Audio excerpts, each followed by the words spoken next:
ਅਖੌਤੀ ਆਜ਼ਾਦੀ ਪਿੱਛੋਂ ਭਾਰਤ ਵਿੱਚ ਉਸ ਵਿਚਾਰਧਾਰਾ ਦੇ ਲੋਕਾਂ ਦੇ ਹੱਥ ਦੇਸ਼ ਆ ਗਿਆ ਜਿਹੜੇ ਕਿ ਲక్ష్ਮੀ ਮਾਤਾ ਕਹਿ ਕੇ ਪੈਸੇ ਦੀ ਪੂਜਾ ਕਰਦੇ ਹਨ। ਇਹੀ ਕਾਰਨ ਹੈ ਕਿ ਲక్ష్ਮੀ ਮਾਤਾ ਦੀ ਪ੍ਰਾਪਤੀ ਲਈ ਉਹ ਕਿਸੇ ਵੀ ਹੱਦ ਤੱਕ ਜਾ ਸਕਦੇ ਹਨ। ਇਸ ਕਾਰਨ ਸਨ 1947 ਤੋਂ ਹੁਣ ਤੱਕ 50 ਤੋਂ ਵੱਧ ਘਪਲੇ ਹੋ ਚੁੱਕੇ ਹਨ। ਦੇਸ਼ ਦੇ ਲੋਕਾਂ ਦਾ ਤਕਰੀਬਨ 10 ਲੱਖ ਕਰੋੜ ਰੁਪਏ ਸਨ 2010 ਤੱਕ ਹੀ ਲੁੱਟ ਲਏ ਗਏ ਸਨ। ਵੇਖਿਆ ਜਾਵੇ ਤਾਂ ਇਸ ਦੇਸ਼ ਵਿੱਚ ਘੁਟਾਲਿਆਂ ਦੇ ਬੀਜ ਆਜ਼ਾਦੀ ਤੋਂ ਬਾਅਦ ਹੀ ਬੀਜ ਦਿੱਤੇ ਗਏ ਸੀ। ਸਭ ਤੋਂ ਪਹਿਲਾ ਘਪਲਾ ਜੀਪ ਘੁਟਾਲਾ ਸੀ। ਜੀਪ ਖਰੀਦ ਘੁਟਾਲਾ 1948 ਵਿੱਚ ਕਸ਼ਮੀਰ ਉੱਤੇ ਪਾਕਿਸਤਾਨੀ ਫੌਜ ਅਤੇ ਕਬਾਇਲੀਆਂ ਨੇ ਹਮਲਾ ਕਰ ਦਿੱਤਾ।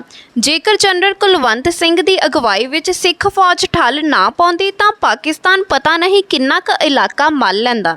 ਪਰ ਇਸ ਜੰਗ ਵਿੱਚ ਜਿੱਤਣ ਤੋਂ ਬਾਅਦ ਭਾਰਤ ਸਰਕਾਰ ਨੇ ਫੌਜ ਲਈ ਜੀਪਾਂ ਦੀ ਲੋੜ ਮਹਿਸੂਸ ਕੀਤੀ। ਇਹ ਜੀਪਾਂ ਇੰਗਲੈਂਡ ਤੋਂ ਖਰੀਦਣ ਦਾ ਫੈਸਲਾ ਕੀਤਾ। ਬਰਤਾਨੀਆ ਵਿੱਚ ਭਾਰਤੀ ਰਾਜਦੂਤ VK ਮੈਨਨ ਇਸ ਸੌਦੇ ਦੇ ਵਿੱਚ ਵਿਚੋਲਾ ਬਣ ਗਿਆ। 300 ਪਾਉਂਡ ਪ੍ਰਤੀ ਜੀਪ ਦੇ ਹਿਸਾਬ ਨਾਲ 1500 ਜੀਪਾਂ ਦਾ ਆਰਡਰ ਦਿੱਤਾ ਗਿਆ, ਪਰ 9 ਮਹੀਨੇ ਲੰਘ ਜਾਣ ਤੱਕ ਜੀਪਾਂ ਆਈਆਂ ਹੀ ਨਹੀਂ। 1949 ਵਿੱਚ ਸਿਰਫ 155 ਜੀਪਾਂ ਮਦਰਾਸ ਬੰਦਰਗਾਹ ਤੇ ਪਹੁੰਚੀਆਂ। ਇਹਨਾਂ ਵਿੱਚੋਂ ਵੀ ਵਧੇਰੇ ਤੈਅ ਕੁਆਲਿਟੀ ਤੇ ਖਰੀਆਂ ਨਹੀਂ ਸਨ। ਜਾਂਚ ਹੋਈ ਤਾਂ ਮੈਨਨ ਦੋਸ਼ੀ ਨਿਕਲਿਆ, ਪਰ ਉਸ ਤੇ ਕੋਈ ਕਾਰਵਾਈ ਨਹੀਂ ਹੋਈ। ਉਲਟਾ ਉਸ ਨੂੰ ਨਹਿਰੂ ਮੰਤਰੀ ਮੰਡਲ ਵਿੱਚ ਸ਼ਾਮਲ ਕਰ ਲਿਆ ਗਿਆ। ਸਾਈਕਲ ਆਯਾਤ ਘਪਲਾ 1951 ਵਿੱਚ ਵਣਜ ਅਤੇ ਉਦਯੋਗ ਮੰਤਰਾਲੇ ਦਾ ਸਕੱਤਰ ਐਸੇ ਵੈਕਟਰਮੈਨ ਸੀ। ਉਸ ਉੱਤੇ ਗਲਤ ਤਰੀਕੇ ਨਾਲ ਇੱਕ ਕੰਪਨੀ ਨੂੰ ਸਾਈਕਲ ਆਯਾਤ ਕਰਨ ਦਾ ਕੋਟਾ ਜਾਰੀ ਕਰਨ ਦਾ ਦੋਸ਼ ਲੱਗਿਆ। ਇਸ ਦੇ ਬਦਲੇ ਉਹਨੇ ਰਿਸ਼ਵਤ ਵੀ ਲਈ ਸੀ, ਜਿਸ ਕਾਰਨ ਉਸ ਨੂੰ ਜੇਲ੍ਹ ਵੀ ਜਾਣਾ ਪਿਆ।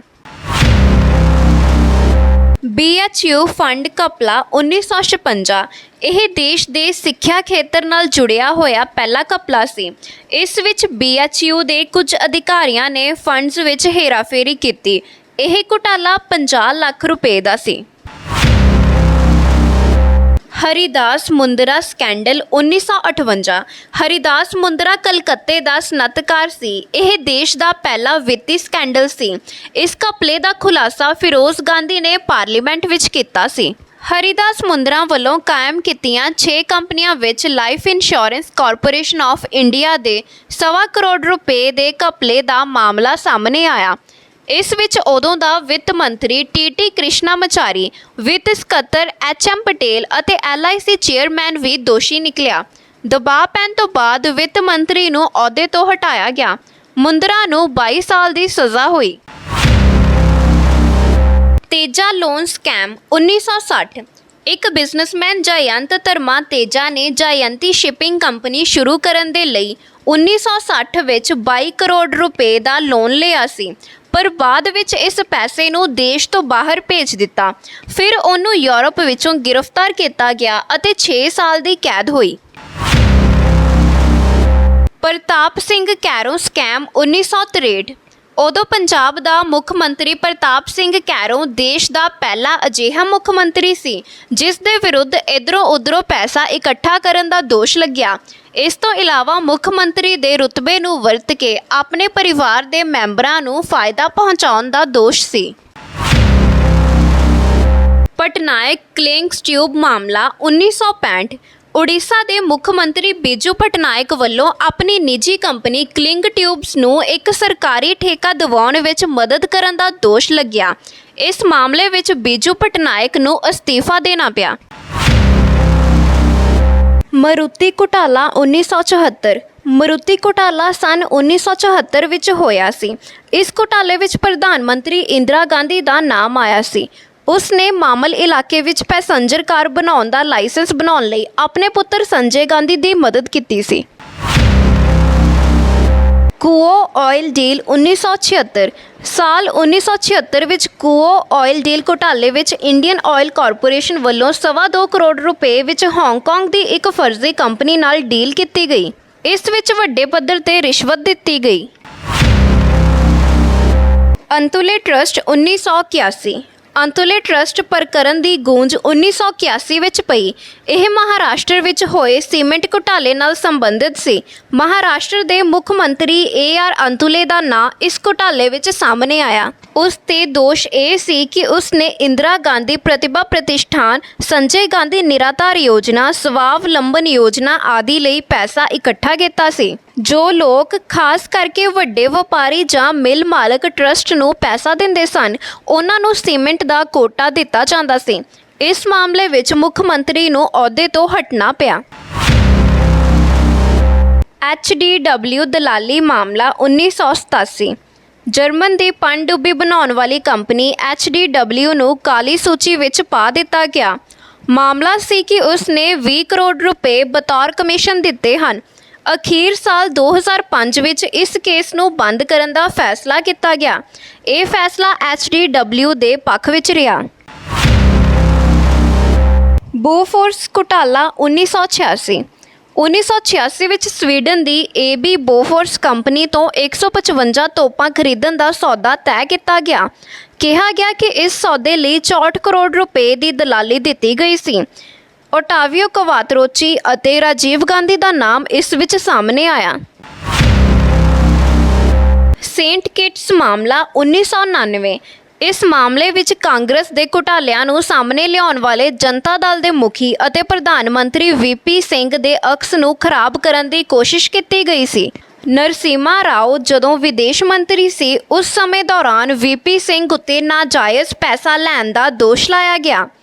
ਬਾਅਦ ਵਿੱਚ ਪਤਾ ਲੱਗਿਆ ਕਿ ਜਿਨ੍ਹਾਂ ਦਸਤਾਵੇਜ਼ਾਂ ਦੇ ਸਹਾਰੇ VP ਸਿੰਘ ਨੂੰ ਫਸਾਉਣ ਦੀ ਕੋਸ਼ਿਸ਼ ਕੀਤੀ ਗਈ, ਉਹਨਾਂ ਤੇ ਅੰਗਰੇਜ਼ੀ ਵਿੱਚ ਦਸਤਖਤ ਸਨ, ਜਦਕਿ ਸੱਚਾਈ ਇਹ ਸੀ ਕਿ VP ਸਿੰਘ ਕਿਸੇ ਵੀ ਸਰਕਾਰੀ ਦਸਤਾਵੇਜ਼ ਤੇ ਅੰਗਰੇਜ਼ੀ ਵਿੱਚ ਦਸਤਖਤ ਨਹੀਂ ਸੀ ਕਰਦਾ।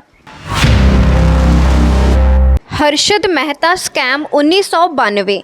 ਸਾਲ 1992 ਵਿੱਚ ਹਰਸ਼ਦ ਮਹਿਤਾ ਨੇ ਧੋਖੇ ਨਾਲ ਬੈਂਕਾਂ ਦਾ ਪੈਸਾ ਸਟਾਕ ਮਾਰਕੀਟ ਵਿੱਚ ਲਾ ਦਿੱਤਾ, ਜਿਸ ਨਾਲ ਸਟਾਕ ਮਾਰਕੀਟ ਨੂੰ 5000 ਕਰੋੜ ਰੁਪਏ ਦਾ ਘਾਟਾ ਪਿਆ।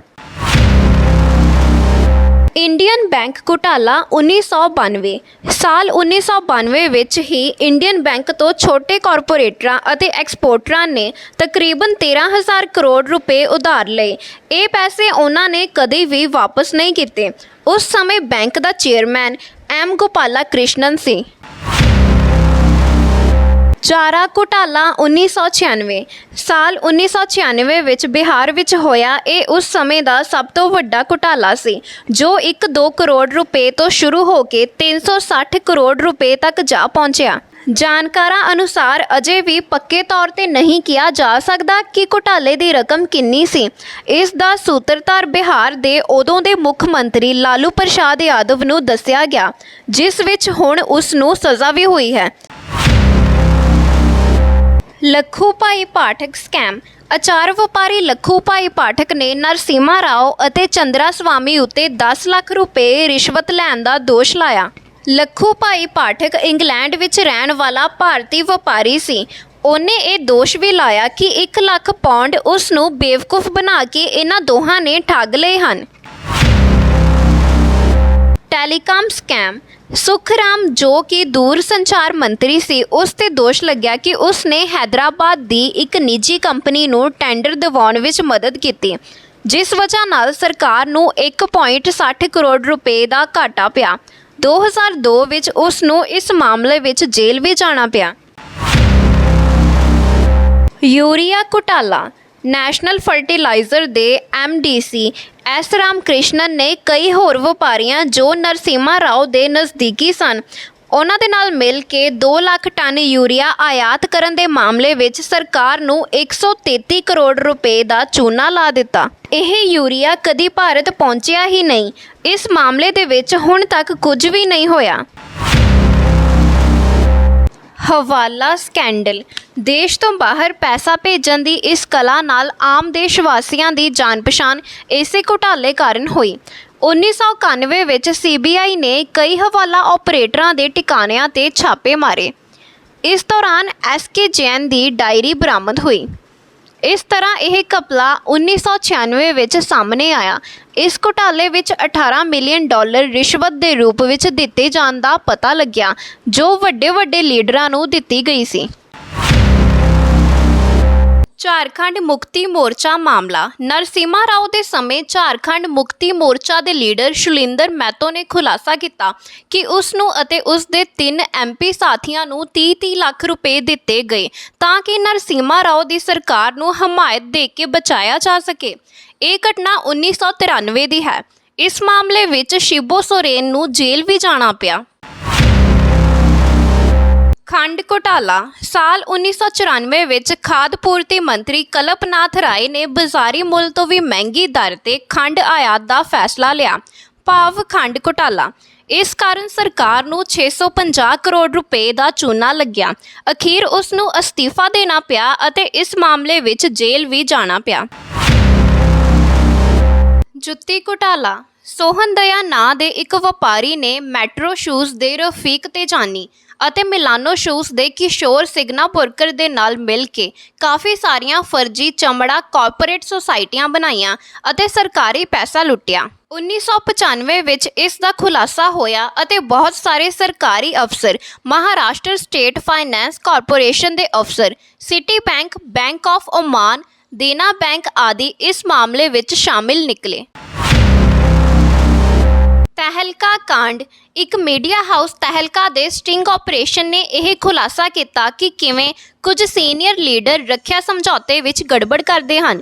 ਭਾਜਪਾ ਦੇ ਰਾਸ਼ਟਰੀ ਪ੍ਰਧਾਨ ਬੰਗਾਰੂ ਲਛਮਣ ਨੂੰ ਰਿਸ਼ਵਤ ਲੈਂਦਿਆਂ ਲੋਕਾਂ ਨੇ ਟੈਲੀਵਿਜ਼ਨ ਅਤੇ ਅਖਬਾਰਾਂ ਵਿੱਚ ਦੇਖਿਆ। ਇਸ ਘੁਟਾਲੇ ਵਿੱਚ ਉਦੋਂ ਦੇ ਰੱਖਿਆ ਮੰਤਰੀ ਜਾਰਜ ਫਰਨਾਂਡੇਜ਼ ਅਤੇ ਇੰਡੀਅਨ ਨੇਵੀ ਦੇ ਸਾਬਕਾ ਮੁਖੀ ਐਡਮਿਰਲ ਸੁਸ਼ੀਲ ਕੁਮਾਰ ਦਾ ਨਾਮ ਵੀ ਸਾਹਮਣੇ ਆਇਆ। ਇਸ ਮਾਮਲੇ ਵਿੱਚ ਜਾਰਜ ਨੇ ਅਸਤੀਫਾ ਦੇ ਦਿੱਤਾ। Match fixing. ਸੰਨ 2000 ਦਾ ਮੈਚ ਫਿਕਸਿੰਗ ਯਾਦ ਕਰੋ। ਜੈਂਟਲਮੈਨ ਖਿਡਾਰੀ ਭਾਵ ਕਿ ਕ੍ਰਿਕਟ ਦੇ ਮੈਚ ਫਿਕਸਿੰਗ ਪਹਿਲਾਂ ਹੀ ਹਾਰ ਜਿੱਤ ਨਿਰਧਾਰਿਤ ਕਰਕੇ ਖੇਡਣ ਦਾ ਦਾਗ ਭਾਰਤੀ ਖਿਡਾਰੀਆਂ ਤੇ ਲੱਗਿਆ। ਇਹਨਾਂ ਵਿੱਚ ਮੁੱਖ ਰੂਪ ਵਿੱਚ ਅਜੇ ਜਡੇਜਾ ਅਤੇ ਅਜ਼ਹਰਦੀਨ ਦੇ ਨਾਂ ਸਾਹਮਣੇ ਆਏ। ਅਜੇ ਸ਼ਰਮਾ ਅਤੇ ਅਜ਼ਹਰਦੀਨ ਤੇ ਸਾਰੀ ਜ਼ਿੰਦਗੀ ਲਈ ਖੇਡਣ ਤੇ ਪਾਬੰਦੀ ਲੱਗੀ ਅਤੇ ਜਡੇਜਾ ਅਤੇ ਮਨੋਜ ਪ੍ਰਭਾਕਰ ਉੱਤੇ 5 ਸਾਲ ਦੀ ਪਾਬੰਦੀ ਲੱਗੀ। ਬਰਾਕ ਮਿਜ਼ਾਈਲ ਰੱਖਿਆ ਸੌਦੇ। ਬਰਾਕ ਮਿਜ਼ਾਈਲ ਰੱਖਿਆ ਸੌਦੇ ਵਿੱਚ ਭ੍ਰਿਸ਼ਟਾਚਾਰ ਦਾ ਇੱਕ ਹੋਰ ਨਮੂਨਾ ਬਰਾਕ ਮਿਜ਼ਾਈਲ ਦੀ ਖਰੀਦ ਵਿੱਚ ਦੇਖਣ ਨੂੰ ਮਿਲਿਆ। ਇਹ ਇਜ਼ਰਾਈਲ ਤੋਂ ਖਰੀਦੀ ਜਾਣੀ ਸੀ, ਜਿਸ ਦੀ ਕੀਮਤ ਲਗਭਗ $270 ਮਿਲੀਅਨ ਸੀ। ਇਸ ਸੌਦੇ ਤੇ DRDP ਦੇ ਉਦੋਂ ਦੇ ਮੁਖੀ APJ ਅਬਦੁਲ ਕਲਾਮ ਨੇ ਵੀ ਇਤਰਾਜ਼ ਕੀਤਾ ਸੀ। ਫਿਰ ਵੀ ਇਹ ਸੌਦਾ ਹੋਇਆ। ਇਸ ਮਾਮਲੇ ਵਿੱਚ FIR ਵੀ ਦਰਜ ਹੋਈ। FIR ਵਿੱਚ ਸਮਤਾ ਪਾਰਟੀ ਦੇ ਸਾਬਕਾ ਖਜ਼ਾਨਚੀ RK ਜੈਨ ਦੀ ਗ੍ਰਿਫਤਾਰੀ ਵੀ ਹੋਈ। UTI ਘੁਟਾਲਾ। 48,000 ਕਰੋੜ ਰੁਪਏ ਦਾ ਇਹ ਘੁਟਾਲਾ UTI ਵਿੱਚ ਚੇਅਰਮੈਨ PS ਸੁਬਰਾਮਨੀਅਮ ਅਤੇ 2 ਡਾਇਰੈਕਟਰਾਂ MM ਕਪੂਰ ਅਤੇ SK ਬਾਸੂ ਨੇ ਮਿਲ ਕੇ ਕੀਤਾ। ਇਹ ਸਾਰੇ ਗ੍ਰਿਫਤਾਰ ਹੋਏ ਪਰ ਸਜ਼ਾ ਕਿਸੇ ਨੂੰ ਵੀ ਨਹੀਂ ਮਿਲੀ। ਤੇਲ ਦੇ ਬਦਲੇ ਅਨਾਜ ਘੁਟਾਲਾ। ਵੋਲਟਰ ਰਿਪੋਰਟ ਦੇ ਆਧਾਰ ਤੇ ਇਹ ਗੱਲ ਸਾਹਮਣੇ ਆਈ ਕਿ ਉਦੋਂ ਦੇ ਵਿਦੇਸ਼ ਮੰਤਰੀ ਨਟਵਰ ਸਿੰਘ ਨੇ ਆਪਣੇ ਪੁੱਤਰ ਨੂੰ ਤੇਲ ਦਾ ਠੇਕਾ ਦਿਵਾਉਣ ਲਈ ਆਪਣੇ ਅਹੁਦੇ ਦਾ ਗਲਤ ਇਸਤੇਮਾਲ ਕੀਤਾ। ਇਸ ਲਈ ਉਸ ਨੂੰ ਅਸਤੀਫਾ ਦੇਣਾ ਪਿਆ। ਤਾਜ ਕੋਰੀਡੋਰ ਘੁਟਾਲਾ। 175 ਕਰੋੜ ਰੁਪਏ ਦੇ ਇਸ ਘੁਟਾਲੇ ਵਿੱਚ ਉੱਤਰ ਪ੍ਰਦੇਸ਼ ਦੀ ਸਾਬਕਾ ਮੁੱਖ ਮੰਤਰੀ ਮਾਇਆਵਤੀ ਉੱਤੇ ਲਗਾਤਾਰ ਤਲਵਾਰ ਲਟਕੀ ਰਹੀ ਅਤੇ ਹੁਣ ਵੀ ਲਟਕੀ ਹੋਈ ਹੈ। ਇਹ ਮਾਮਲਾ CBI ਕੋਲ ਹੈ। Money laundering ਘੁਟਾਲਾ। ਝਾਰਖੰਡ ਦੇ ਮੁੱਖ ਮੰਤਰੀ ਹੋਣ ਸਮੇਂ ਮਧੂ ਕੋੜਾ ਉੱਤੇ 4000 ਕਰੋੜ ਰੁਪਏ ਤੋਂ ਵਧੇਰੇ ਕਾਲੀ ਕਮਾਈ ਕਰਕੇ ਪੈਸਾ ਵਿਦੇਸ਼ ਵਿੱਚ ਨਿਵੇਸ਼ ਕਰਨ ਦਾ ਦੋਸ਼ ਲੱਗਿਆ।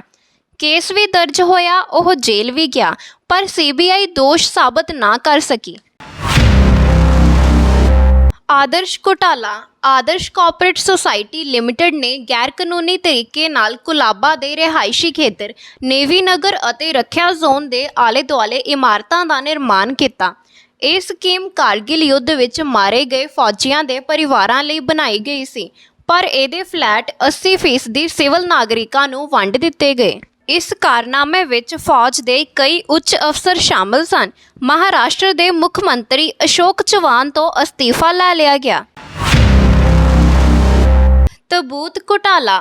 ਭਾਰਤ ਅਤੇ ਪਾਕਿਸਤਾਨ ਵਿੱਚ 1999 ਵਿੱਚ ਹੋਈ ਕਾਰਗਿਲ ਜੰਗ ਤੋਂ ਬਾਅਦ ਵਾਜਪਾਈ ਸਰਕਾਰ ਸਮੇਂ ਇੱਕ ਬੇਹੱਦ ਘਿਨਾਉਣਾ ਮਾਮਲਾ ਸਾਹਮਣੇ ਆਇਆ।